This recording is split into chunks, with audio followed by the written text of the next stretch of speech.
I come from Haryana. I was born in Haryana. Then, like, life took different turns. So I went to like IIT to study. Then changed the path from engineering to arts. Then that also didn't work. Then changed again. So kept changing unless like I arrived at the final truth, you can say. Then after that, I started exploring. Okay, so what is it like? It makes it. What is it the other people have discovered about it? Then I started like when you see Sanskrit, like how Sanskrit was written and composed. What makes Sanskrit so special?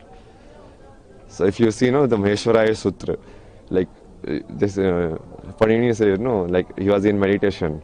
Then he got this sutra. It's like the Damru of Shiva, like Shiva gave him this, which is the base of the Sanskrit language. Then how it is composed, like with respect to grammar. So all of this knowledge, like it should be combined. It's not like separate, like like linguistic is like they're like this is a linguist guy, this is a spiritual guy, this is a Baba guy. No, because earlier the Rishi used to do both actually, and that was the method of doing it. Like if you study Ramanujan, like his math equation come from like Devi only. The same with me only. Like I only do bhakti of Shiva. All of my knowledge, like whatever I study like very less. Only some diagram I see. Okay, this is it. Then I understand it. Like Mahadev tells me, okay, like this is how it works. So that is the real way of doing it. What was the main thing that triggered you into spirituality? You can say like the quest for the answer, quest for the knowledge. It took different forms in outside. Like initially you were searching for the like meaning of life to do what is like substantial in life. But then you shift. Then it was like then you are going through like mental health problem. Then the question was like how mind works.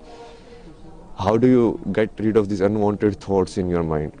Which I think is very popular question these days. Like people, and that's why a lot of people are actually getting attracted towards spirituality. Not towards like getting moksha, but towards like okay, how do I actually calm my mind and reduce my anxiety and all of that, which is fine also. But then you have to connect it to the root also. Like what is the base of it? Why so many techniques and meditation techniques are there? It's not just to calm your mind. It's basically there's a different motive to it. And what is that motive and why is that motive so important that so many people have done and given their entire life to it? You have lived a so smooth life and came into hard life. How was your experience and what you are experiencing here? No, I won't say like that was smooth and this is hard. Because what seems hard for you from outside, it might be a natural tendency for me. Like sleeping outside in cold, it might not see it as hard, no?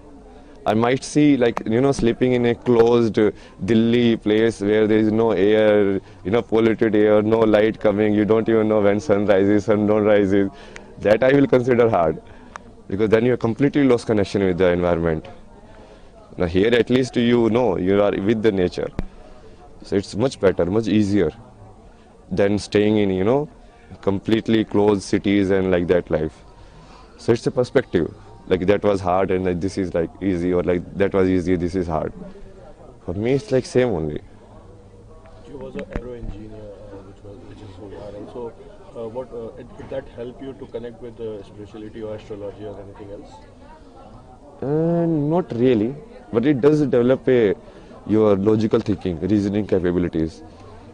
Like because when you study science, your reasoning capabilities increase, right? Your IQ, that we say. But then when you do like arts and everything, your EQ increases, your emotional quotient. You become more empath. Like when you are doing some story, like I have done like documentary projects on Kota. So there you go and you talk to the students there, and then you try to connect with their emotions. So like why do they study? Why do they commit suicide? What is the pressure on them? So that requires your EQ. So you need to develop both. What was the time when you came to spirituality and did you take Diksha or anything else? Who's your guru? Even that's why I'm saying no. It's not like I came into spirituality in a sense. It's like you arrived at the answer, and then I start doing it intentionally. Initially, you don't know the answer. Obviously, that's why you are searching. If you already know the answer, why would you search?